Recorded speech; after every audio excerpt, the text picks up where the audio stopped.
আপনি যদি ক্রিকেটটাকে শুধু দেখেন তাহলে সে আমাদের চ্যাম্পিয়ন ক্রিকেটার। ক্রিকেটের অন দ্য ফিল্ড ওর কিন্তু কোনো বিকল্প নাই, অফ দ্য ফিল্ডে অনেক বিতর্ক আছে ওকে নিয়ে, অনেক ধরনের সমালোচনা আছে। তার মধ্যে এই ন্যাশনাল টিমের প্লেয়ার থাকা অবস্থায় রাজনীতিতে যুক্ত হওয়া, এমপি হওয়া, এই জিনিসগুলো নিয়েও কিন্তু অনেক সমালোচনা হয়েছে। সুতরাং যখন আপনি খেলোয়াড় থাকা অবস্থায় রাজনীতিতে জড়াবেন তখন রাজনীতির কিছু কিন্তু ব্যাপার স্যাপার থাকে, এসব মামলা হামলা এসব কিন্তু রাজনীতির অংশ, এটা কিন্তু খেলাধুলার অংশ না।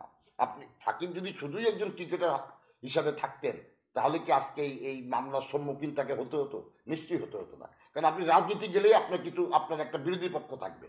আপনি তো সব দলকে রিপ্রেজেন্ট করছেন না, আপনি যে কোনো একটা পার্টিকুলার রাজনৈতিক দলকে রিপ্রেজেন্ট করবেন। সুতরাং বাকিরা কিন্তু আপনার প্রতিপক্ষ হিসেবে দাঁড়িয়ে যাবে, আপনাকে বিভিন্নভাবে হেনস্থা করার চেষ্টা করবে, যেটা আমরা সবসময় দেখে আসছি। সুতরাং সেই রিস্কটা কিন্তু সাকিব নিয়েছেন, নিয়েই কিন্তু উনি এমপি হয়েছেন। তা আমি মনে করি এই দায়ভারটা সম্পূর্ণ তার। তবে আমি এটাও আশা করি যে কোনো একজন খেলোয়াড়কে, খেলোয়াড়ি ব্যাপারে তার যদি রাজনীতিতে উনি এসছেন কিন্তু খুব বেশি দিন হয় নাই, কয়েক মাস, মিথ্যা কোনো মামলা দিয়ে কোনো ক্রিকেটারকে জড়িয়ে ফেলানো এটাও কিন্তু কাম্য না।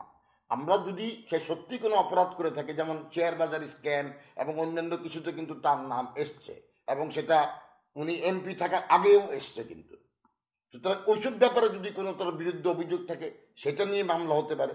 কিন্তু এই হত্যা মামলা এটা আদৌ কতখানি যুক্তিযুক্ত মামলা হয়েছে সেটা সময় বলে দিবে, এটা আদালতের বিষয়, সে বিষয়ে আমি মন্তব্য করতে চাই না। তবে আমি মনে করি যে মিথ্যা কোনো মামলা দিয়ে কোনো জাতীয় কোনো বীরকে আমরা মিথ্যা কোনো মামলা দিয়ে আসলে মামলা দেওয়াটা আসলে ঠিক না। তার যদি সত্যি অন্যান্য জায়গায় কোনো অপরাধ থেকে থাকে, যেটা আমি উল্লেখ করলাম যে বিভিন্ন ধরনের অভিযোগ এসছে তার নামে, সেই অভিযোগ যদি থাকে সেটার যথার্থ নিয়মে তার বিচার হবে, সেটার জন্য উনি শাস্তি পাবেন, সেটা আলাদা বিষয়। কিন্তু মিথ্যা কোনো মামলা দিয়ে কোনো জাতীয় খেলোয়াড়কে, যারা দেশকে রিপ্রেজেন্ট করে, দেশের জন্য সম্মান বয়ে এনেছে অতীতে, তাদেরকে আসলে হেয় করাটা ঠিক হবে না। আর একটা জিনিস, বিসিবির যে খেলোয়াড়দের জন্য, স্পেশালি ন্যাশনাল টিমের খেলোয়াড়দের জন্য কিন্তু কিছু রুলস অ্যান্ড রেগুলেশন আছে। এটা যে নাই তা কিন্তু না, এটা কিন্তু অনেক আগে থেকেই বোর্ডে আছে। ন্যাশনাল টিমের প্লেয়াররা কি করতে পারবেন কি করতে পারবেন না পরিষ্কারভাবে সেটা বলা আছে। এখন আপনি যদি সেটা না মানেন, সেটা না মানার জন্য আপনাকে যদি শাস্তি না দেওয়া হয় তাহলে তো আপনি বারবার সেটা ভঙ্গ করবেন।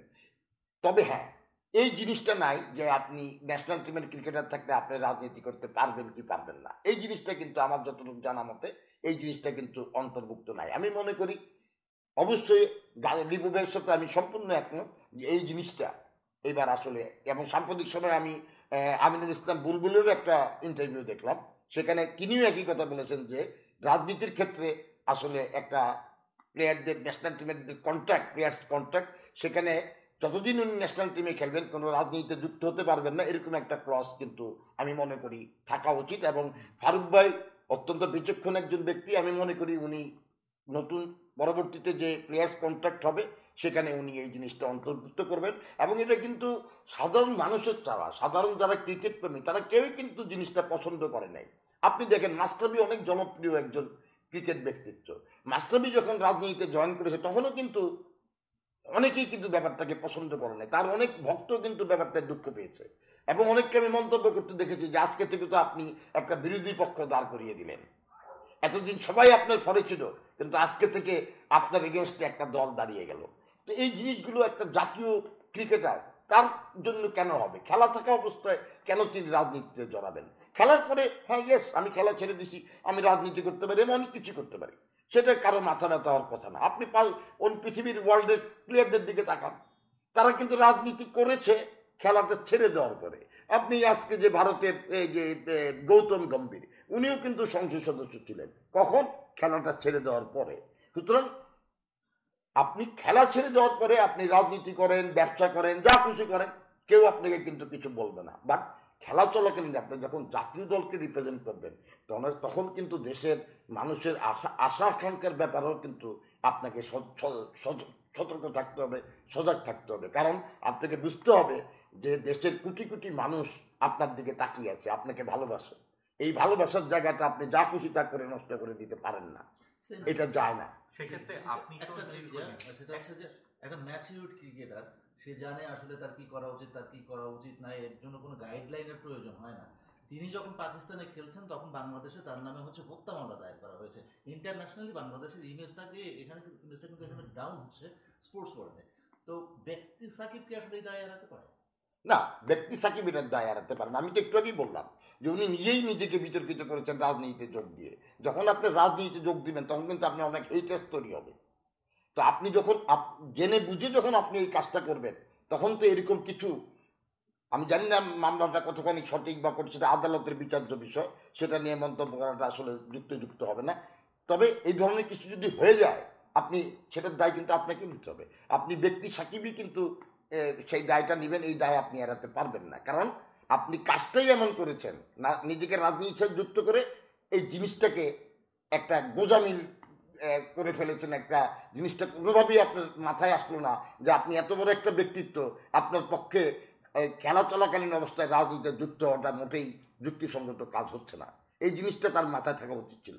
যাবে আপনি যেটা বললেন যে তার ব্যক্তিগত একটা তো সমস্যা বা আছে, কিন্তু আগে যে বোর্ড ছিল সাকিব তেমন কাজ অনেক করেছেন। আপনি একটু মেনশন করলেন যে শেয়ার বাজার কেলেঙ্কারি হোক, কাকড়া বিজনেস হোক, বা তার পার্সোনাল কোম্পানিও ছিল, প্রত্যেক জায়গাতেই এলিগেশন ছিল, কিন্তু বোর্ড সেভাবে সামাল দিতে পারেনি। সাকিব প্র্যাকটিস ছাড়া মাঠে নেমেছেন, একদিন প্র্যাকটিস করে মাঠে নেমেছেন, শুধু সাকিবের থেকে অনেকের সাথে সেটা ছড়িয়ে গেছে, অনেকে এখন এই কাজটা করছে। এই যে বোর্ডের অপসংস্কৃতির মতো বিষয়টা, এটা আপনি কি বলেন, কতটা খারাপ হয়েছে দেশের ক্রিকেটের জন্য? আমি মনে করি বোর্ড সাকিবকে সঠিকভাবে হ্যান্ডেল করতে পারেনি। সাকিবের যে একটা ইমেজ, সেই ইমেজের কাছে বিসিবি আসলে মাথা নত করেছে। সেই ইমেজের সামনে বিসিবি দাঁড়াতে পারে নাই। এক সাকিবের ইমেজের সামনে বিসিবি আসলে ফল ডাউন করেছে। বিসিবি সঠিকভাবে তাকে হ্যান্ডেল করতে পারে নাই। যদি বিসিবি তাকে সঠিকভাবে হ্যান্ডেল করতে পারতো হয়তো আমরা অন্য সাকিবকে দেখতাম, একটা আদর্শ সাকিবকে দেখতাম। এই ধরনের শেয়ার কেলেঙ্কারি বলেন, এসব বিষয় বলেন, এসব জিনিসই হয়তো আসতো না। কারণ আমি সাকিবকে ছোটোবেলা থেকে দেখেছি, হি ইজ এ ডিফারেন্ট বয়। একটু যখনই আমি তাকে তার হাত, আমাদের হাত ধরেই তারা তৈরি হয়েছে। অত্যন্ত ভালো একটা ছেলে। আমি মনে করি তাকে মিস হ্যান্ডেল করে তাকে বিভিন্ন দিকে এই সমস্ত বিপথে পাড়া দেওয়ার সুযোগ করে দেওয়া হয়েছে। এইটা আসলে সাকিব যেমন দায় এড়াতে পারে না, বিসিবিও কিন্তু তার দায় এড়াতে পারে না। বিসিবি যদি তাকে সঠিকভাবে হ্যান্ডেল করতো তাহলে আমার মনে হয় যে আজকে আমাদের এই সাকিবকে দেখতে হতো না।